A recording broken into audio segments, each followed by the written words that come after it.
What is money? Merriam Dictionary defines it as something generally accepted as a medium of exchange, a measure of value, or a means of payment. But what does that really mean? What counts as money? Is this money? Is this money? Is this money?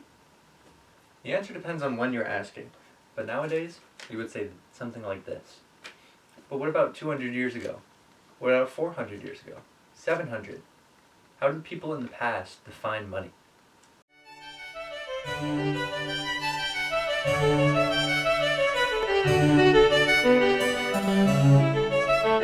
First, we should briefly start at the predecessor to money. The origins of money start with bartering, where I give you one thing, and you give me another. Except there's an issue with bartering. What if I think that my pig is worth 7 pounds of salt, and you only think it's worth 5? Then some issues would arise. That's where money comes in. In around 650 to 600 BC, metal coinage was first minted by King Alia in the Kingdom of Lydia, which is situated in western Turkey, or Anatolia. The coin minted was called the Lydian stater, which is believed to be the oldest official currency in the world. These coins were made of electrum, which is a mix of silver and gold. However, these coins did not reflect their value in metal. They were valuable due to the backing of the state, which stamped each coin as it was minted. This system was later reformed in 550 BC to have separate gold and silver coins, which better reflected their face values. This system was adopted by the Greeks with the conquest of Alexander the Great, spreading metal coinage to the areas north and south of Greece, with mainland Greece starting to adopt coinage around the same time as the separation of electrum into gold and silver coins. Except Greece used exclusively silver coins, most likely due to the availability of silver, thanks to the discovery of a large silver deposit in southeast Athens.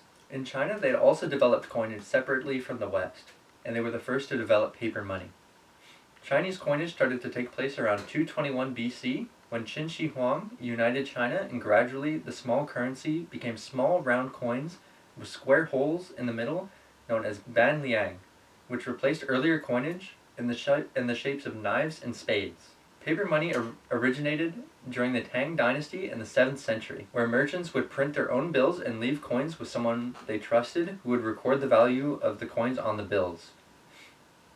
This was to avoid carrying around large amounts of copper coins due to the weight of the coins. This system was eventually taken over by the Song Dynasty and brought under state control, creating the first true paper money called Zhaozi. It is important to note, however, these bills did not have standardized values such as the 5, 10s, and 20s we have today.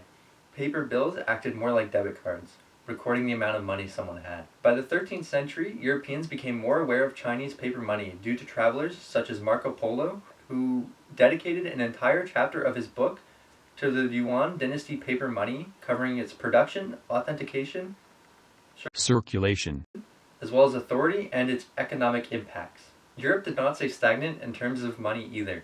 According to Ibrahim Ibn Yaqub, who recorded his visit to Prague in 960, small pieces of cloth were used for trade with set values against silver, showing Europe's economic development.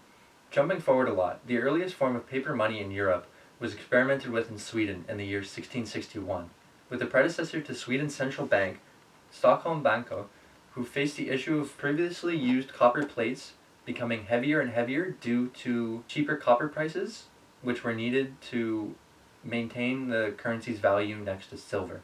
The heavy weight and size of these coins encouraged the adoption of these new receipts. They became banknotes when the manager of the bank issued more bills than the bank had in reserve currency.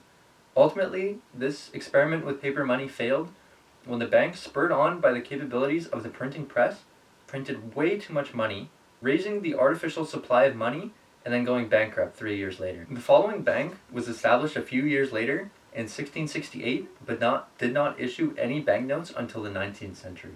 Following the Swedish mishandling of money, the Scottish decided to have a try. In 1696, the Bank of Scotland became the first bank to permanently issue fixed, standardized banknotes.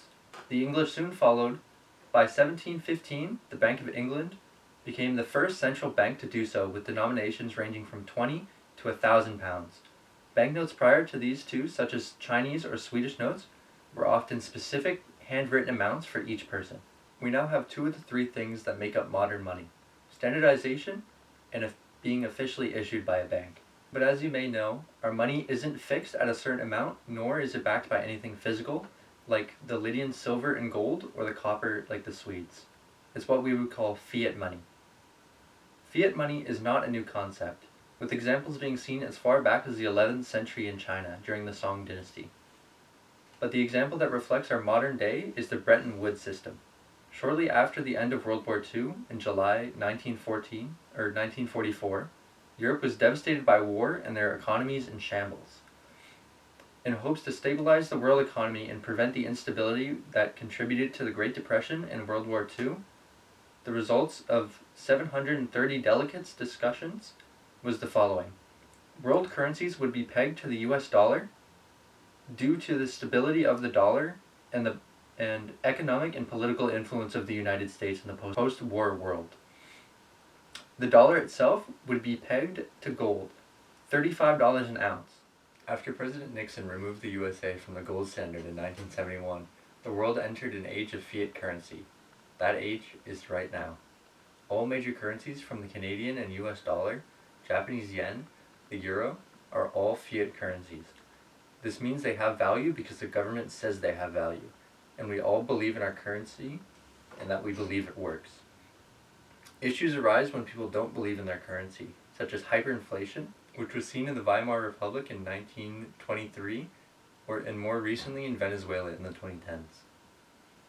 More recently, the next step for money seems to be cryptocurrency, a decentralized currency with a fixed amount of supply, which must be mined or otherwise attained by computers solving complex algebraic equations.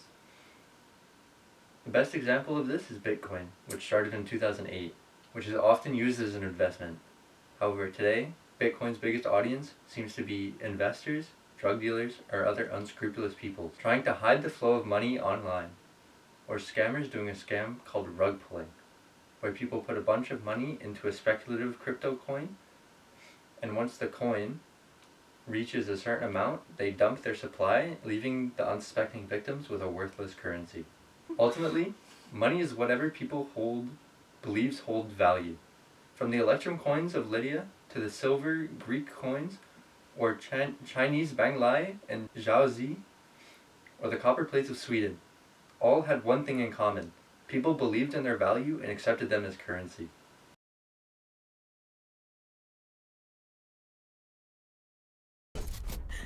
Please, Ms. Leishman, I need this. my mark is kinda low. I wanna get my mark up.